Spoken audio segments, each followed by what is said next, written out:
All right, good morning, everybody. What's going on? What is going on? Thank you very much for being here. Friday, October 24th, 8 a.m. on the dot.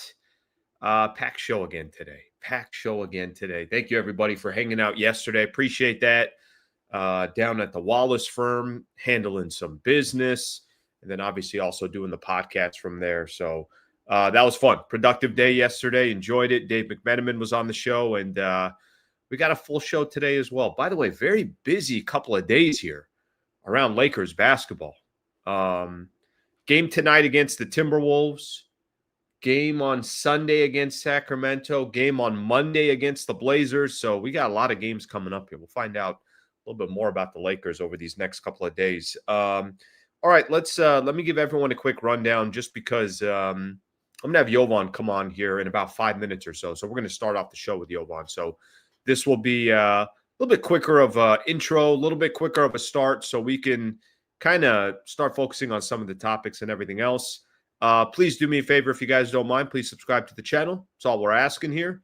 More people we get on the channel, obviously, the more the channel can grow, and looking forward to obviously certainly growing this channel this upcoming season. Okay, real quick here. Rundown for the show.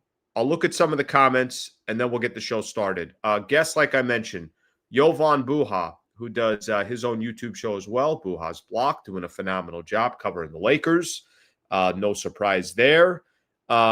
Lakers versus the Wolves. So this is going to be an interesting matchup. Interesting matchup for a couple different reasons. Number one, this is the team that took you out in the playoffs in 5 games last year. It's also a team that won their first game. Lakers lost their first game. A lot of the changes that the Lakers made, hey, they got to go out there and get Ayton, primarily was because you watched all the flaws that the Lakers had against Minnesota. So Lakers and the Wolves tonight, that should be a fun matchup to watch and to see what the Lakers have learned over the last couple of days with their first loss against the Golden State Warriors. Starting lineup tonight. I haven't seen, and I would be surprised. I've said this to you guys before. I've heard JJ Redick say that they're going to be flexible with their starting lineup. I got to imagine tonight is not the same starting lineup that you threw out against the Golden State Warriors. So we can make our case for who we want to see out there, but I'll tell you who I do not want to see. Definitely don't want to see Gabe Vincent tonight. And this isn't even me taking a shot at Gabe Vincent. It's just honestly just the same reason of what I'm referring to. They just got too much size. So I'm imagining Lakers got a different game plan in regards to that. So we will talk about the starting lineup. The gambling investigation that's going on is wild. This thing is crazy. And I think for me, one of the stories, I was reading the stuff of Damon Jones shared info on LeBron and AD. Damn, Damon Jones in the thick of all this. I saw some video yesterday of Chauncey Billups leaving jail, so on bail or whatever it is. I'm not the person here to break down the legal process, but the trickle effect, I'm going to keep going back to this. Yesterday, I don't spend a ton of time watching the news, but yesterday, if you went to any news outlet that has nothing to do with sports, it was all about this gambling investigation in the NBA. Inside the NBA, they went 10 minutes talking about the NBA investigation. Stephen A. Smith calling out Trump and Kash Patel calling out Steve. Guys, it's not a good look for the NBA. So we'll dive a little bit deeper into it, but clearly just a black eye on the NBA. And I haven't really seen the NBA come out and Adam Silver say too much. And I don't know. To me, they kind of all look stupid in this entire process. But we'll talk a little bit about what the latest is from there. I got some NBA news that I'm going to get into. Giannis said something else about the Bucks. There were a couple other great games yesterday in the NBA as well. Unfortunately, that becomes a backstory. I'm talking about the Thunder and the Indiana Pacers, talking about the Golden State Warriors and the Denver Nuggets. Did the OKC Thunder go into 2 double overtime games in their first 2 games of the season? It's kind of wild right there. And then I'll do a little bit of a weekend preview. Of course, World Series Game 1 coming up tonight. We'll look at some of the NFL games coming up this weekend and NCAA, just if there's any good top 25 games we'll take a look at as well. All right, let me take a look at some of the comments here before we get started, and we will go. All right, let's see what we got here. Okay, I didn't know we were starting free Chauncey's early on in this. He didn't do it. Okay, thank you for being a member. I'll take that more than anything else. You are right about that. Innocent until proven guilty. All right. Ocean Breeze always offers a phenomenal quote to start the show. There are people that will never support you because it's you. Then there are people that will always support you because it's you. You just have to find your people. Nice quote right there. That's the way to start the show right there. All right, let me get a couple more in here, and then we'll get Jovan on here, and we will start the show. Good morning, Sliwa. Good morning, everyone. Thank you for being a part of the show, HH. And then a lot of people here talking about obviously the NBA investigation. So we'll dive into that a little bit as well. All right, let me bring on my guest here, friend of the show, somebody who's doing a phenomenal job. No surprise there. Jovan Buha joining the show. Good morning, brother. Good morning, man. Thanks for having me. Of course, man. How are you doing? I'm doing well. We're in the thick of things. The season is here. It's been a fun one to start. There's obviously been some drama with everything that happened yesterday, but in terms of actual basketball, I've been pretty impressed with what we've seen so far. Well, a lot of great games around the NBA. You're right about that. But let's you said that the storyline from yesterday. Tell me kind of how you view this. And I was just starting to mention it. Sports is typically it stays within the ESPNs and the Fox and Fox Sports, everything else, CBS. Yeah. Once it starts going to national news, and it's not just going to national news, it's dominating national news. What's your initial take of how the NBA is being viewed right now? Do you look at the NBA any differently than maybe you did 48 hours ago? Just your scope of how you're looking at the league right now. I don't look at it any differently. To our knowledge, if these things are true, right? Everything is alleged right now. It is obviously multiple people related to the NBA and a couple people in the NBA directly, but I don't think I think it would have to be a larger scale operation with far more players and coaches and executives and whatever to reach a level where I feel like the NBA's integrity is compromised, like the integrity of the game, right? Like there are always bad apples, and these, people apparently have now been uncovered, and we'll see what else comes out. Maybe there's more to come, and that would change my answer. But certainly I think there's a whole conversation to be had with gambling, and I think I'm not anti-gambling per se, and I have friends who gamble, and obviously it's a big thing in our space, right? Like how many shows and podcasts and kind of fueled by gambling, but at the same time, I think it's becoming a bit of a problem, right? And when you have situations where people who have made hundreds of millions of dollars are doing these lower level, compared to for the average person, it's a lot of money, right? But some of these things, when we're hearing like hundreds of thousands of dollars, or maybe like a couple of $1 million for people who have made hundreds of millions of dollars, it's like it almost is more indicative of like a deeper problem here, where it's not even about like the money.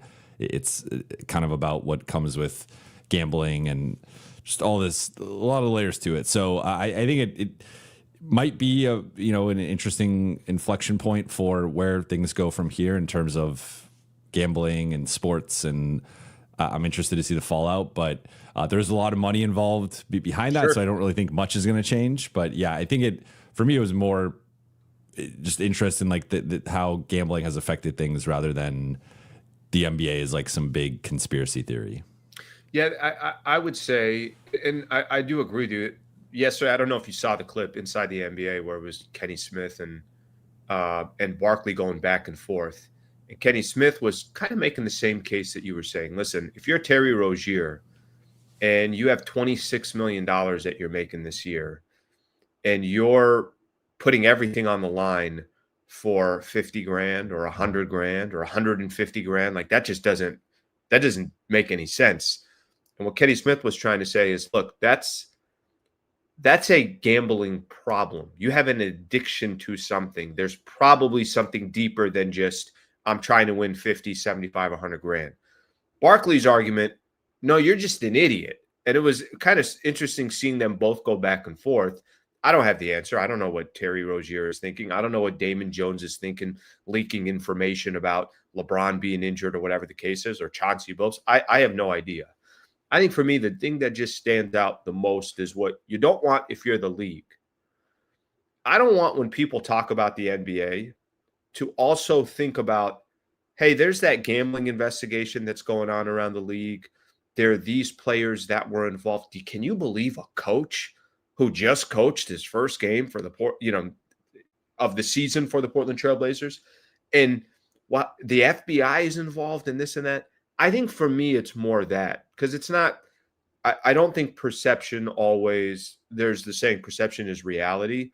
People are going to have a perception about the league that's just not healthy for the league.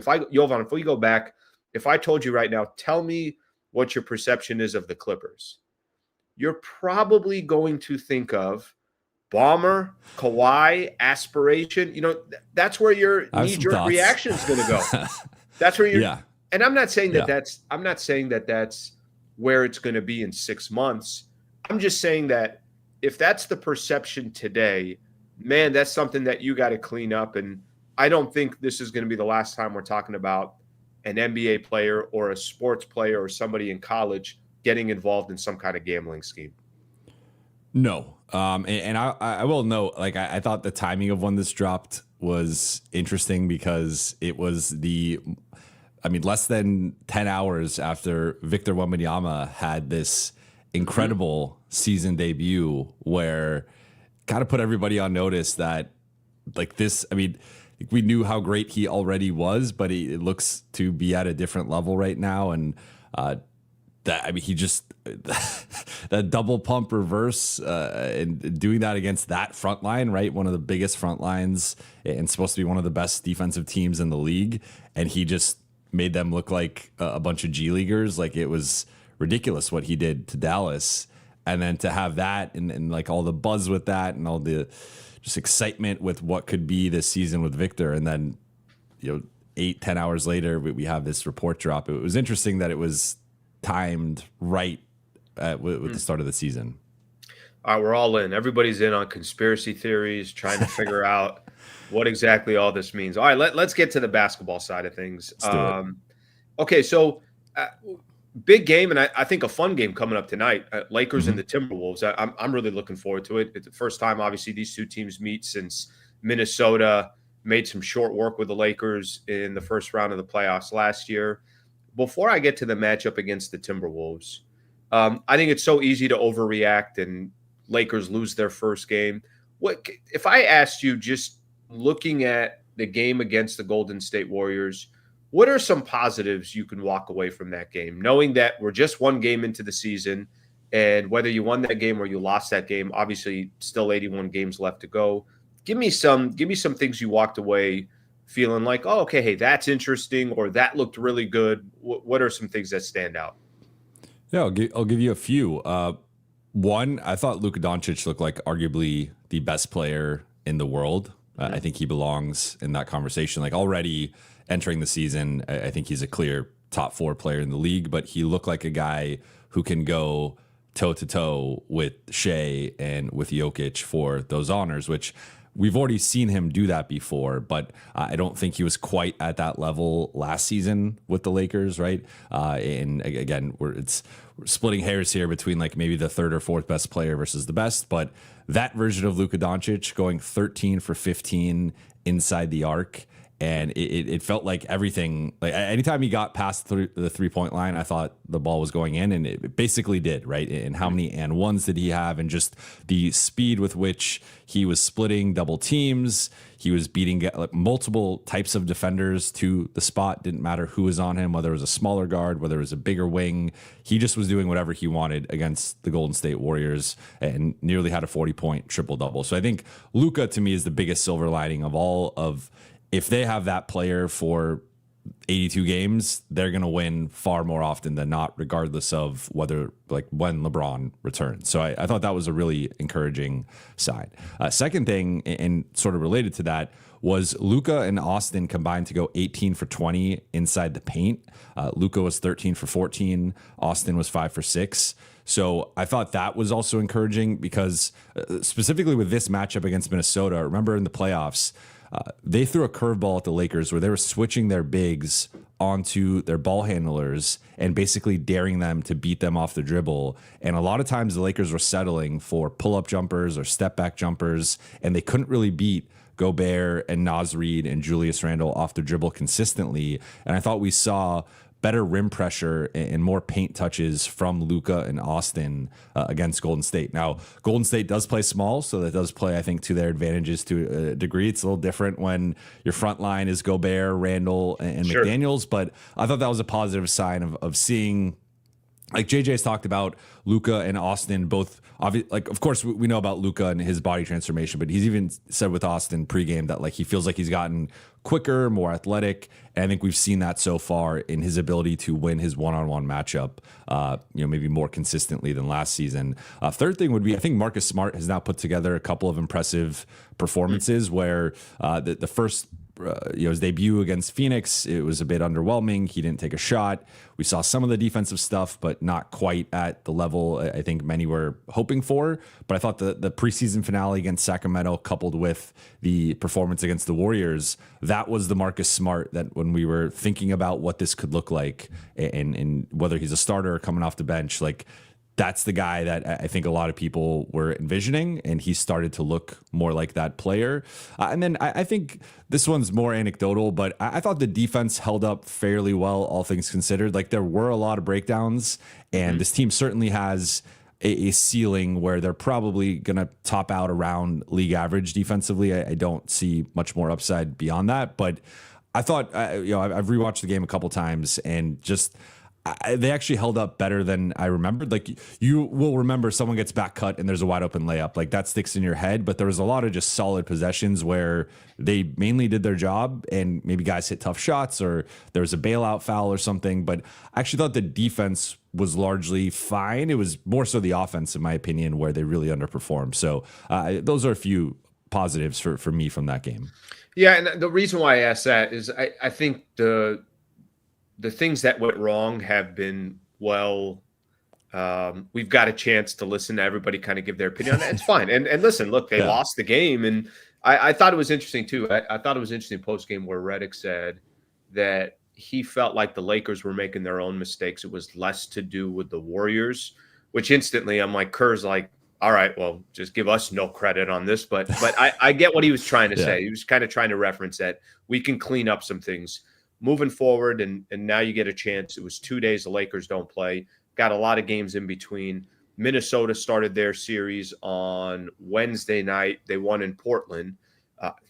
There's your Chauncey Billups connection there, but they won in Portland. What are some of the things that kind of stand out to you? If the Lakers do get their first win of the season tonight, they are going up against a team that, from a matchup perspective, size-wise, I did, and you could tell me what you think about this. I don't know how fluid the starting lineup's going to be, but I have a difficult time thinking Gabe in this matchup would make a lot of sense with the amount of size that the Minnesota Timberwolves have. As you get ready to see the Lakers and the Timberwolves tonight, what are some of the areas you think Lakers are going to have to improve on to try to get their first win of the year?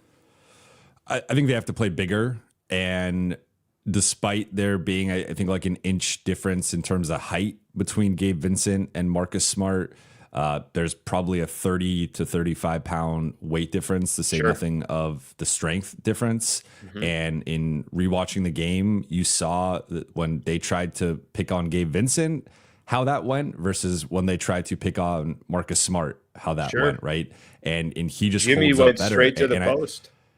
And so Jimmy scored 10 points directly on Gabe Vincent. They also, there was multiple assists there, multiple offensive rebounds, and you saw the Lakers, because he was able to basically like bully his way into the, like deep into, post position, the Lakers had to adjust to that. And then that led to LA being in rotation. And this has been, I think, one of the weak spots with LA's defensive scheme going back to last season. A game I've constantly referenced was that game early in the season that also featured Gabe being picked on, where Phoenix had the big comeback in the second half in Phoenix, and they were just spamming in crunch time of that game. Where's Gabe Vincent? Bring him into the action, have him switch onto Kevin Durant.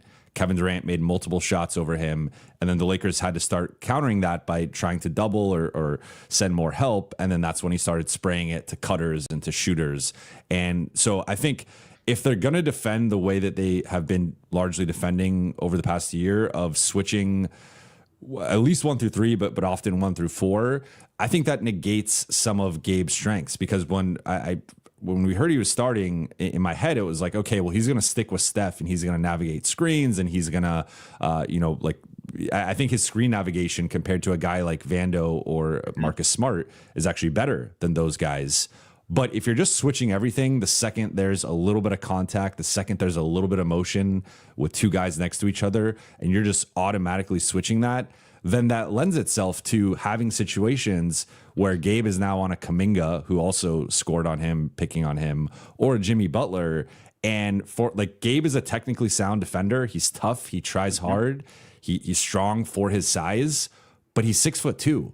And we see like across the league, like most of the players in that size range are like all-star level players, right? Or seldom used backups. Otherwise, that type of player is being phased out of the league. It's hard to be under like 6'4" in the modern NBA and get real minutes. So I think if they're going to go with the switch everything and allow teams to dictate the matchups, like, because teams will do it to Luka and Austin, but Luka and Austin are right now their two best active players, their two best offensive players active.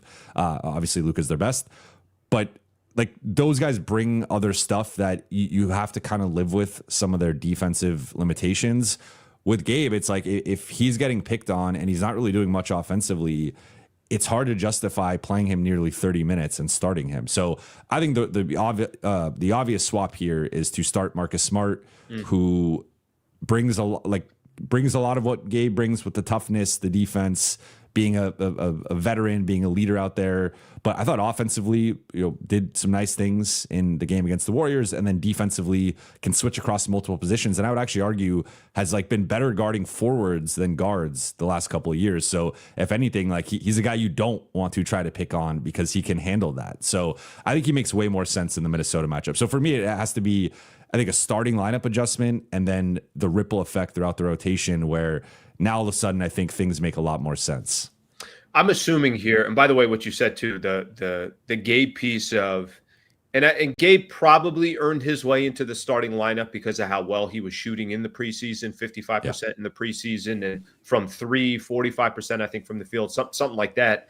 But if you're not at least giving the Lakers 15 points or 13 points or something along those lines and are a threat from the outside, there is no justification to have Gabe Vincent in for that many minutes. I'm not saying that he can't play, but for that many minutes. So I think that's a good point. I like the Marcus Smart piece. It's just different. Marcus Smart is one of those guys that not only has been in the league, he's a wide dude as well. He's not going to get pushed around. Has the history of, obviously being one of the better defensive players in the league with some of his years in Boston. So strategically as well. And I do think I felt his impact when he played against the Warriors. I'm not telling you that he was perfect. I know he had a couple offensive fouls, and I don't know what the arm bar that he was trying to do on Steph Curry. So I'm not telling you that he was. I'm not telling you he was perfect. But I think they need that this group needs that. Like one thing that JJ said like multiple times last season was that this is a group that's a bit more introverted. They're quiet, and even when you go, like I'll post the practice footage from what we see at practices and shoot arounds, and people are like, this team's not talking, like they're quiet, like whatever. And it's like, that's kind of this group that they are on the quieter side. So to have, I think last year, a guy like DFS come in and really change the culture and be someone who immediately became a leader for them. To me, Marcus Smart is the spiritual successor to DFS, where he's going to be that guy that is leading the locker room, calling guys out, holding guys accountable, being the defensive quarterback when he's out there. Like they need that type of player. Yeah. And I guess the point I was trying to make more than anything else was, even in the limited time that Marcus was out there, I knew he was there. I knew he was on the court. There's other players, and we've watched this all the time. There are times where I'm like, I have no idea. I forgot Rui was on the floor, or I forgot Vando was on the floor. Marcus Smart, I felt his minutes. What, positively or negatively, at least I felt his minutes. And I do agree, from an enforcer standpoint, they need somebody like that. We'll see what they do from the starting lineup perspective. I do think that's going to be kind of an interesting dynamic there. And I've heard JJ say the word flexible. For now, listen, LeBron's not there, so take it a case-by-case basis. Not every team's style is the same, so it doesn't have to be the same starting lineup. The big addition for the Lakers, and I think one of the big takeaways after game one, was Ayton. For me, it was, you got to, okay, game one's done. You know what? Not his best performance. But I think it's it's interesting that the second game the Lakers play is against Minnesota. And here's the team that absolutely dominated them from a rebounding perspective, paint perspective. Gobert's final game to close it out. We know what the Timberwolves did. What are you hoping to see from Ayton tonight? I don't need to sit here and tell you, give me what the next 81 games. Just tonight on a Friday night, Amazon Prime. Everybody's going to be watching this Lakers-Wolves game. What are you hoping to see from him? I'd like to see him at least hold his own in the matchup against Rudy Gobert and Naz Reid and whoever he'll be matched up with, but primarily those two players. I'd like to see him hold his own, right, and make a difference. And we saw how they were able to play Jackson Hayes off the floor, and with the switching everything, that negated like teams that was the one way to kind of negate Jackson in the regular season, was if you were willing to switch which not a lot of teams can because they don't have the defensive personnel, but if you were willing to switch that, and all of a sudden it was even a guard, but oftentimes just a wing on Jackson, they were not comfortable with him getting deep post seals and trying to get like a hook shot or something. Like there was a couple times they would run plays for him, but for the most part, it was like the second you switch that, if there was someone on Jackson and the lob wasn't there, he was kind of a non-factor offensively. So with DeAndre Ayton, he's someone that should be able to punish those mismatches. Now, it's harder to generate mismatches against the Wolves because they have so much size and length, and they can cover so much ground defensively. They also play with a certain physicality that I think Ayton has to be able to match. We saw against the Warriors, they were able to switch onto him and have small guards, and they were stripping the ball away, and he's got to stop bringing the ball down below his chest, which is a really bad habit of his. But I think I'd like to see, like, if he can match the production and impact of a Gobert or a Naz Reid. Like obviously there's two of them, so I'm not saying it's got to be the same number of points or rebounds combined, right? But if his minutes out there, if he is matching those guys, I think that matching or surpassing, right? Obviously, if he outplays them, that's a win for the Lakers. But I think that would be notable progress from where they were at last season. I'm also interested to see how he holds up in terms of the rim protection, because with Ant, that is such a big factor of he can get to the rim in a second from like the free throw line, and how is DeAndre Ayton recovering? How is he functioning as the last line of defense? Because he is the Lakers' primary rim protector out there with that starting group. And I thought Golden State did a nice job of trying to get him away from the basket. And once you get him away from the basket, the Lakers don't have a lot of rim protection out there. Like they got some solid help defense with Luka. I like him a lot, what he does on the back line, but he's not a rim protector.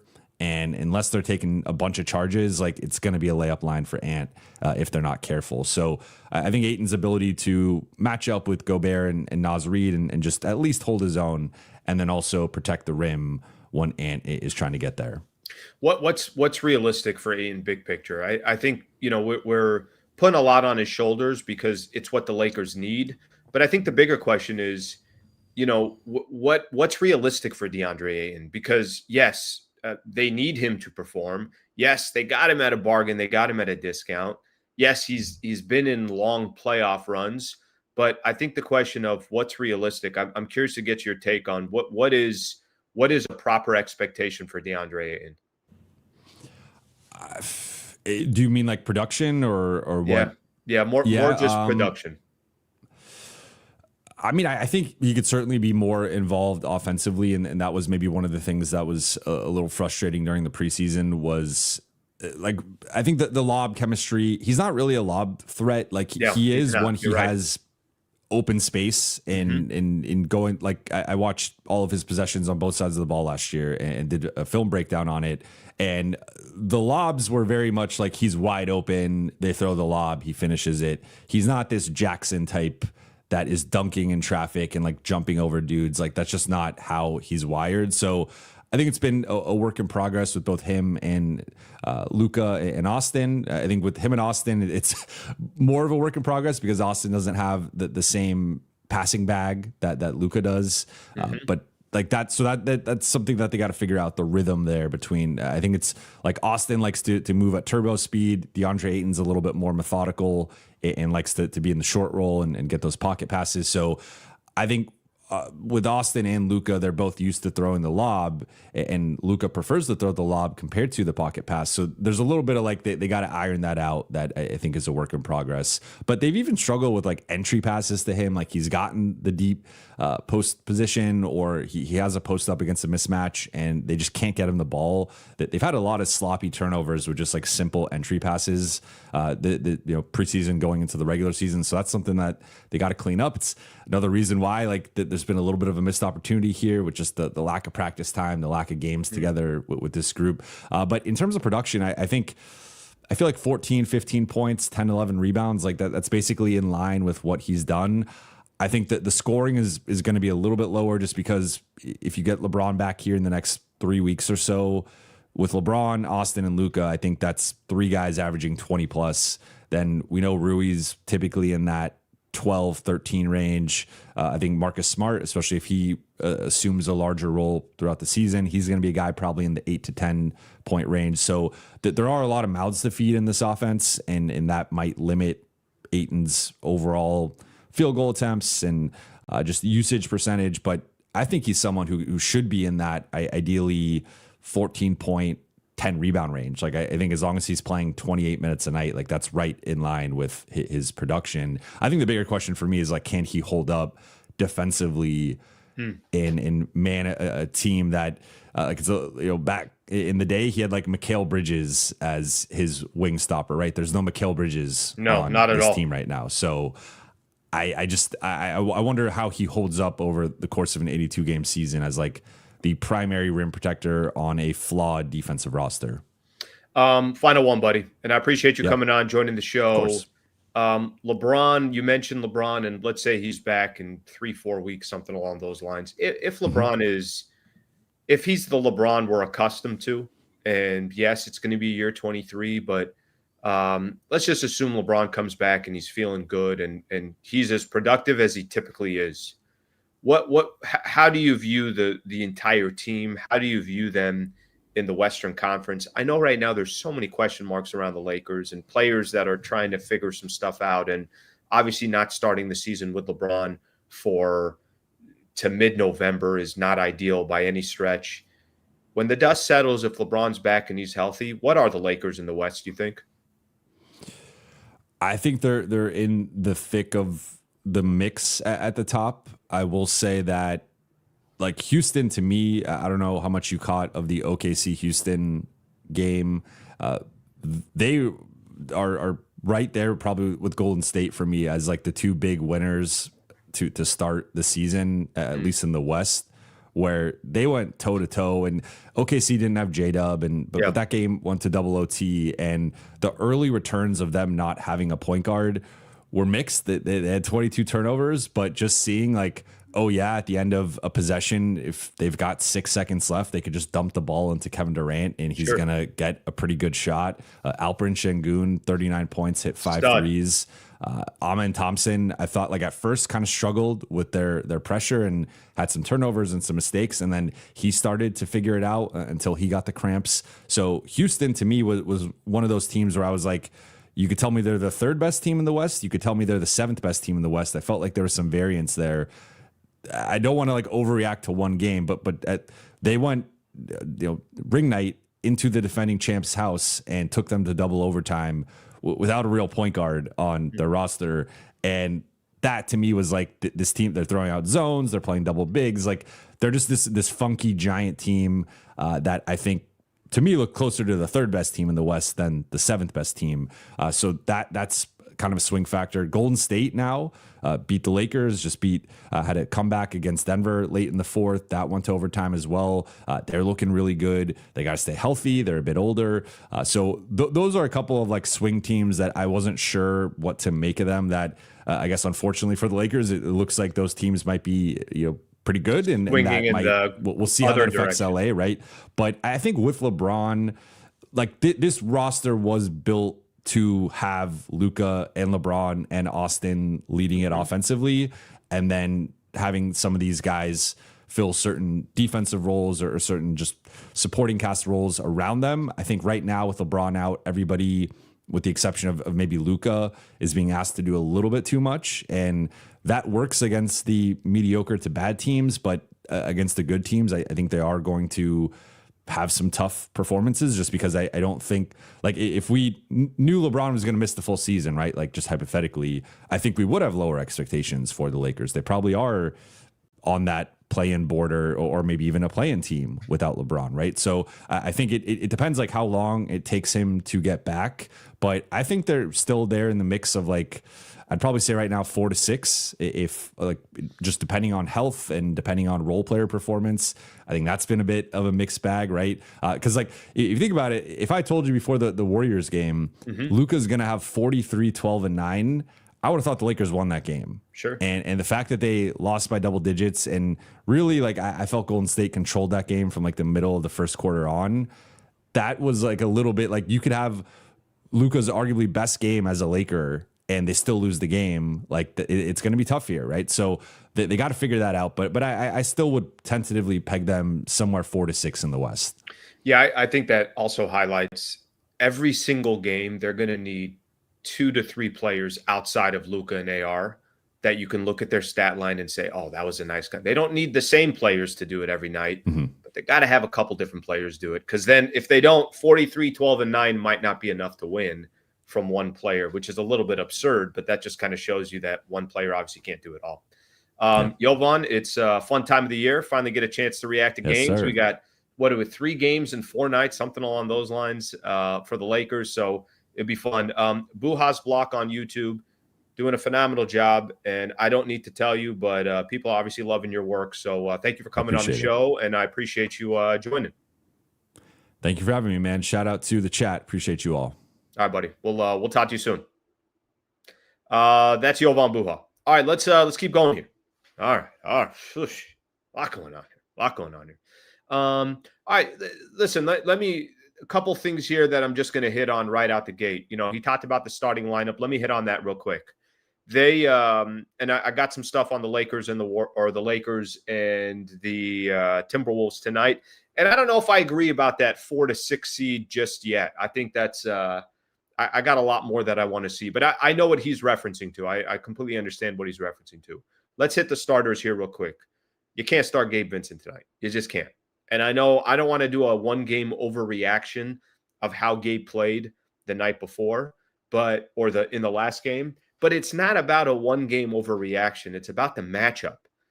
You can't start Gabe Vincent tonight. I mean, Gabe didn't help himself. Obviously, Gabe Vincent having the same amount of points as what do you have? 3 points, I think, was his total for the night. Him and Jared Vanderbilt, a total of 3 points total and 3 rebounds. That obviously didn't help his case for tonight. But the reason why you can't start him tonight is you just don't have enough size. And unless this man is putting up 13 to 15 points and you're like, hey, he's such a threat on offense. Damn, he's spacing the floor. But tonight you particularly can't do it because you just look how big the Minnesota Timberwolves are. Dante DiVincenzo will be probably their smallest player. Anthony Edwards, Jaden McDaniels, Rudy Gobert, and Julius Randle. You cannot start Gabe Vincent tonight. That can't be in the cards. Now, his suggestion I thought was interesting, the Marcus Smart conversation. I do think most people agree that Marcus Smart adds something to this Lakers team that they don't typically have. He is a little bit of an enforcer. He is a guy that will get under the skin of another team. He is a guy that will throw a quick little elbow to your chin and say, "What happened? I didn't know what happened." His chin hit my elbow. That is Marcus Smart. And do I think the Lakers need something like that? Sure. Can they use somebody like that against the Minnesota Timberwolves specifically? Of course they can. I think we all agree with that. I don't think that's a stretch or anything along those lines. But even if they went with Jared Vanderbilt tonight, I don't care who it is that they put in the starting lineup. You just can't be that small against the Minnesota Timberwolves. So, that's obviously one of the pieces that I'll take away. Let me do this here because I do want to preview a little bit of the Lakers and the Timberwolves game tonight. I think it's going to be a fun matchup. By the way, next week, Lakers play Minnesota again. They'll play them on Wednesday, I want to say. And that game will be in Minnesota. Alan Horton, who does their radio broadcast, will join the show as well. So he'll give us kind of a nice little preview from a Minnesota Timberwolves perspective as well. I'm going to get to some of your comments here real quick. But for me, the biggest thing tonight is what do you get from Ayton? What do you get from Deandre Ayton? Because if Ayton is the player that he was in game one, I just don't see how the Lakers, how are they going to stretch together W's if their starting center is not a productive big on a team that's so desperate for a productive big. So I think that to me is, one of the things that I stand out with more. I was asking Jovan, hey, give me an expectation. He said, 14 and 10. Can you get 14 and 10 from him? I mean, doesn't that have to be, if he's a 10 and 6 guy, then I don't see a path of how the Lakers can be taken seriously. If he's a 14 and 10 guy, if he's a 16 and 9 guy, something along those lines, it's like, okay, you have a serviceable big man that at least offensively will get you a little bit of work. Rebounding will be around the basket. Defensively is a little bit of a presence. So I look at, it's not just Ayton, but I do look at Ayton tonight specifically and just ask that question of, all right, how much is he going to be able to be a contributor tonight? Only other thing I'll say about tonight's game, and I'll start looking at some of the comments. Got to have role players, period. If Rui has the same night that he had, the 9-point night that he had against Golden State, it's going to be tough to get a W. If Vando and Gabe basically give you nothing, it's going to be tough to get a W. You got to have 2-3 guys outside of Luka and AR. Luka's going to get his. AR, I wasn't crazy about his game one, even though the stats might say that he was better than he really was, but a lot of it came late. What are the other role players going to do? You got to have role players contributing. So those are some of the things that that kind of jump to mind for me in regards to tonight's game. All right, let me take a look at some of the comments here. Here I am. I'm 43 minutes in. Such disrespect to the chat here as I don't even look at any of these comments here. Kind of a, what I would do if I were you guys, if I'm going to be honest with everybody today, you know what I would do? I always ask for you to subscribe. Today, I might unsubscribe.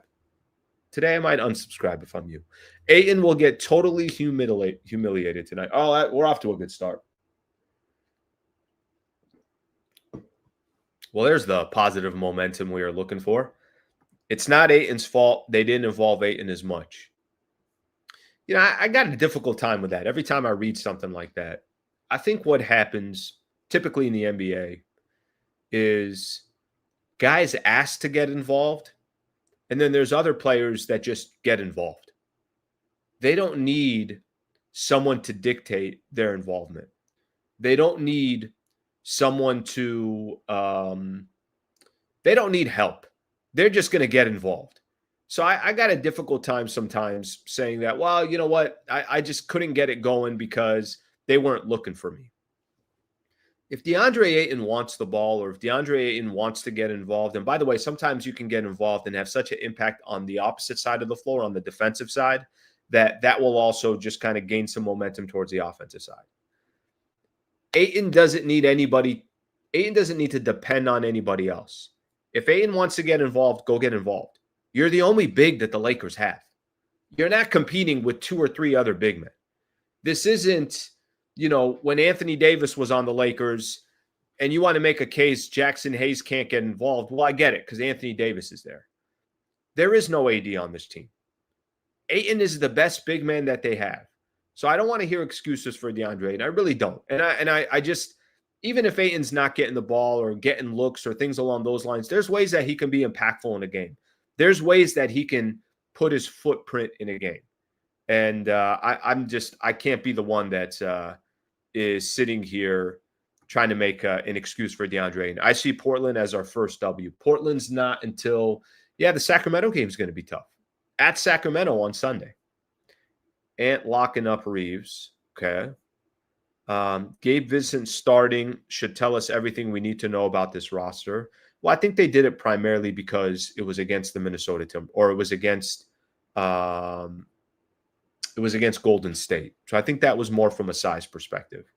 And listen, they're going to try something, and if it works, they'll continue to do it. And if it doesn't work, they'll probably kind of move on. They'll just say, all right, let's get out of this business. And yeah, he had a nice preseason, but that doesn't mean he's going to make it happen in regards to the starting lineup or in the regular season. Smart's concept alone is game changing. We haven't had a physical Laker team since Meta Lamar broke up.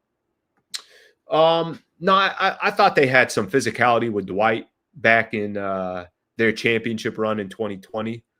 Avery Bradley was on that team, if you remember. He added a little bit of physicality. They've had some guys over the years Dwight Howard is the one that sticks out to me most that played a little bit more of a physical style of basketball. Okay, let's keep moving here. I got a couple other things that I want to talk about here, and before I'll come back to some of those other comments, and there is more that I want to hit on from that perspective. I was reading an article today. This was coming from Timberwolves, the Minnesota Timberwolves, just one of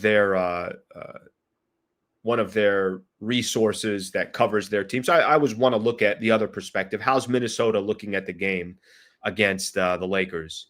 So here are a couple things that stood out to me from reading the article. There was a piece about Anthony Edwards, who had 41 in the game against the Portland Trailblazers. And I guess in the last 4.5 minutes, he scored 10 points to beat the Portland Trailblazers. So part of the article was talking about how Ant coasts sometimes a little bit too much and's got to leave his foot on the gas. So expect Anthony Edwards. And listen, this is, I don't know if you want to call it a payback series or a payback game, whatever you want to call it. Minnesota dominated the Lakers in the playoffs. They did, right? They just, there's no other way to put it. Even though some of the games were close, good teams find ways to win, bad teams find ways to lose. Lakers found ways to lose some of those games. I mean, had leads in Minnesota and blew some of those leads. So give Minnesota all the credit in the world. But I'm curious how the Lakers look at this game, because a lot of these players that are on the roster is the same roster that was, there for the loss in late April. But I'm sure a guy like Anthony Edwards, a guy like Julius Randle, some of these other players, Jaden McDaniels, they're also trying to let the Lakers know, send a little bit of a message. Yeah, we kind of own you. It's going to be a tough one tonight. It's not going to be easy at all. I know that. One of the pieces of the article talked about how the front court has to dominate the Lakers the way they did in the playoffs. So, of course, you're going to be looking at Rudy Gobert and Julius Randle and Naz Reid and some of these other players. So how the Lakers kind of find a way to keep some of those guys in check, we'll see. And then the last thing I guess they mentioned as far as the article goes, they don't really have a point guard. and they don't really have a distributor. I think they had 19, 20 turnovers, something like that. But I think most teams are going to have that amount of turnovers early in the season anyway, so I don't look too much at that. All right, let me give a shout out here. Thank you very much to Brad Wallace and the Walls firm. Was hanging out with them yesterday. Was hanging out with Brad yesterday. I've said this before, and I'll kind of explain it here. We created a URL.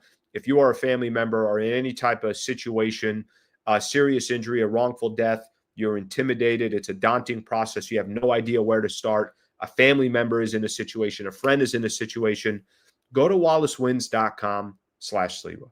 wallacewins.com/Sliwa. Go to the website.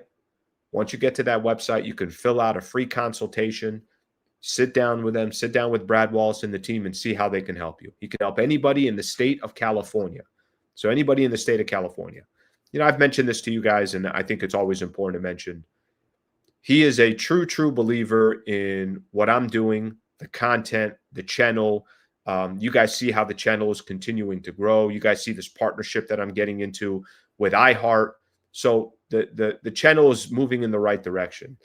And Brad is a perfect example of somebody that runs a business and says, hey, I like this for my business. I like the connection I have with Al. I like the listeners that he has and how involved they are in the show. So shout out to Brad Wallace, the entire Wallace team. wallacewins.com/Sliwa, wallacewins.com/Sliwa. So shout out to them. All right, let's keep things moving here. NBA investigation. I'm not going to spend too much more time on this, but when I finished the show yesterday, Damon Jones. Oh, my God. Damon Jones. I'm going to read this article here. All right. I'm going to read a couple pieces of the article. The Terry Rozier, we know what he played, 9-10 minutes, faked an injury, came out. The Damon Jones one is quite an interesting one. This one obviously ties to the Lakers. And I do want to get people's opinion on this. I'm hearing people say, hey, just because there's a couple bad apples, it doesn't mean the whole NBA is in some gambling ring. I get that, and I'm not telling you that they are. But I do think perception is reality. The question that I have and what I fear for the NBA is you got a couple of these that happen a year. Malik Beasley, obviously that was a name that was thrown out. You have a couple of these that happen a year. People are going to start questioning the integrity of your game. And the last thing that you can have if you're any of these entities is people don't trust your sport. I'm not telling you that's happening today. I'm not telling you that's going to happen tomorrow. But I do know the biggest story in not just sports right now, but obviously there's bigger stories and much more important stories. But one of the biggest stories around the country right now is this NBA investigation, this gambling ring, the 5 families of the mafia in New York. And I mean, I mentioned this yesterday. It's straight out of a movie. But once you start kind of getting into that zone, I'm a little concerned about the NBA. And I'm a little concerned. The other big story that was around the NBA was, are the Clippers, are they paying Kawhi under the table or through aspiration to avoid the salary cap? These are just not good stories that you want to have around your league, especially when there's other great things that we could be talking about and we're not talking about. Let me read this piece because this one ties into the Lakers. Damon Jones allegedly, going back to an indictment on February 9th, 2023, before the Lakers-Bucks game, Jones allegedly texted an unnamed co-conspirator that a player would not be playing for the Lakers and that a bet should be placed on the Bucks. At the time, the player was not on the injury report. LeBron James did not play in that game or the next game for the Lakers. LeBron is not named in the indictment, though that it's alluded or assumed that it was LeBron. So I know this. Let's see. Jones texted an unnamed co-conspirator, the player not on the injury report. He also gave the information. So that was one of the pieces that they had. Dan Weinke, who reported that the Lakers declined to comment. Weinke also noted that Jones was allowed to be in restricted spaces such as planes and locker rooms as he worked with LeBron James. So Damon Jones trying to give out some information there. There was also another game, it sounds like, in question as well. And this one was around Anthony Davis. So, but Anthony Davis ended up playing in the game, but somebody bet $100,000 on that game. But AD ended up playing in the game. They actually ended up balling in that game, 27, 15, and 5, and the Lakers won that game. What an idiot. I mean, I don't know what else to tell you, but what an absolute idiot. And I'm talking about Damon Jones. And, you know, I don't know. I'm not 100% sure. Obviously, this is us just kind of assuming things, but we're going to look at the reports, we're going to look at the stories, and we're going to assume that's exactly what happened. And if it is, I mean, it just, you put so many people in jeopardy. And you know, like I said, it's the people are going to start questioning the integrity of the game, the trickle effect that it may have.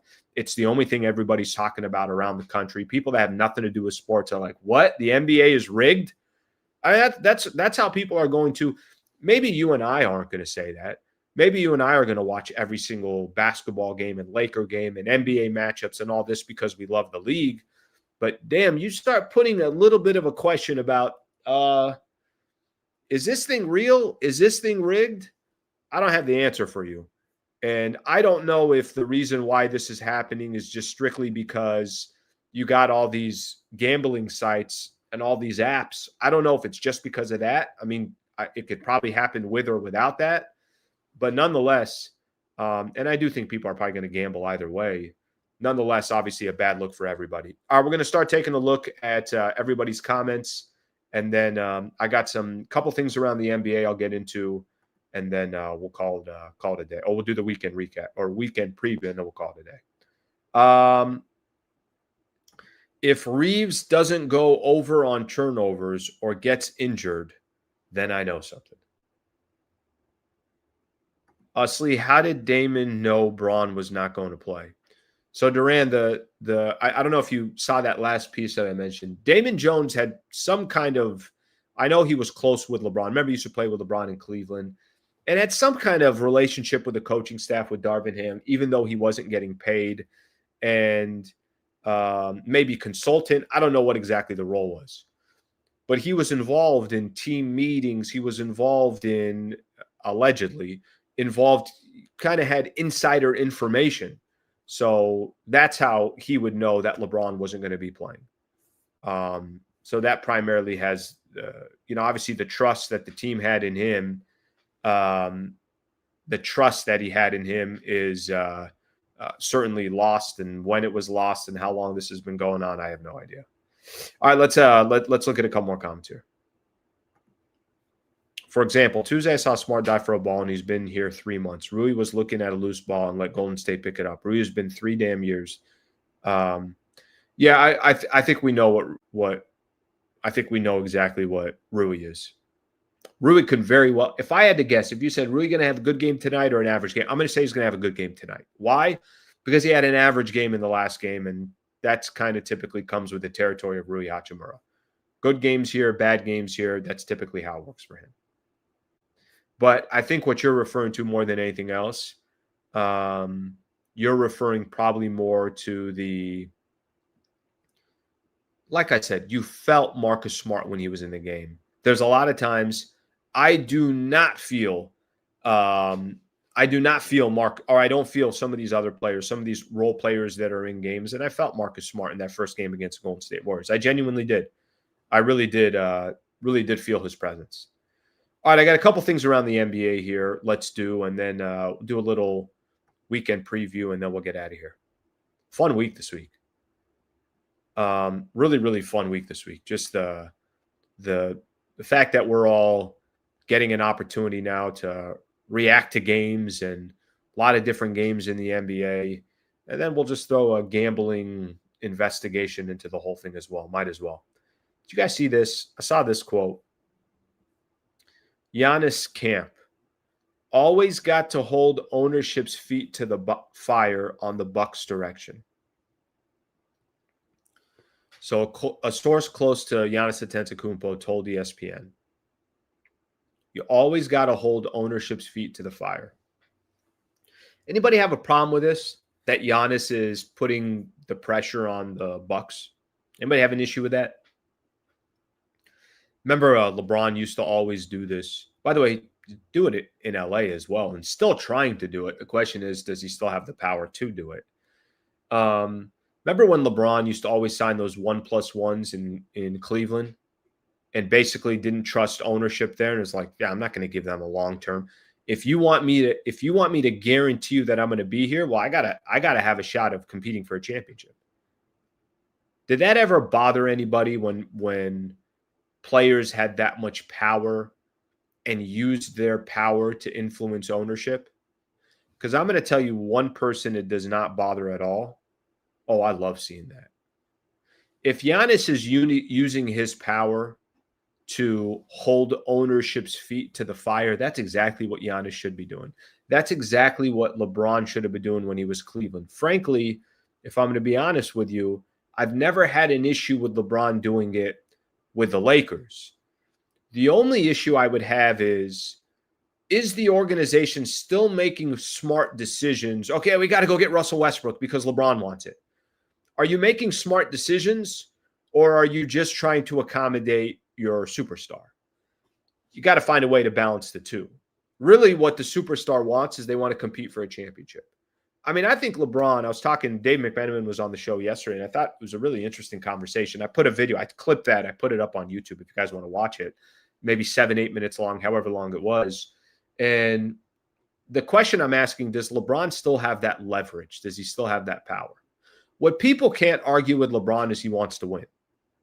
The question is his path to wanting to get there. Is it realistic? Do the Lakers still listen to that path? Do they say, nah, man, maybe 3 years ago, but we got a different plan because it's Luka Doncic. I got no problem with Giannis holding ownership. But that was a quote that I saw on Hoops Hype, and I definitely wanted to share that with everybody. But it was coming. It was a source that came from ESPN. I got no issue with that.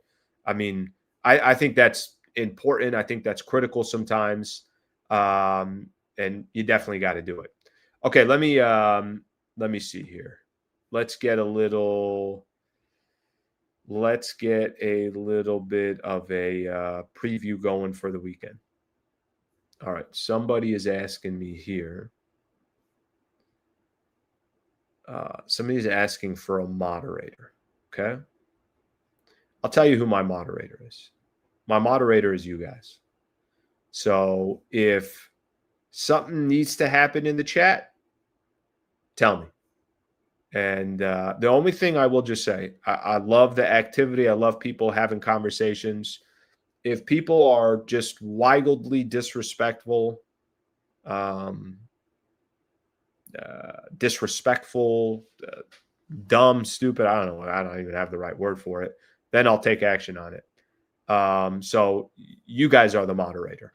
You guys decide what we need to do in regards to if somebody's being wildly disrespectful. So I'll take action on that. All right, let's keep going here. You guys are my moderators.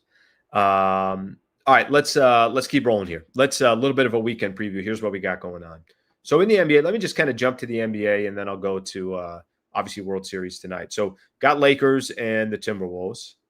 Let me see what other games are interesting. Celtics and the Knicks, interesting from just that perspective that it's those two franchises, even though I know Boston's not going to be the same team this year.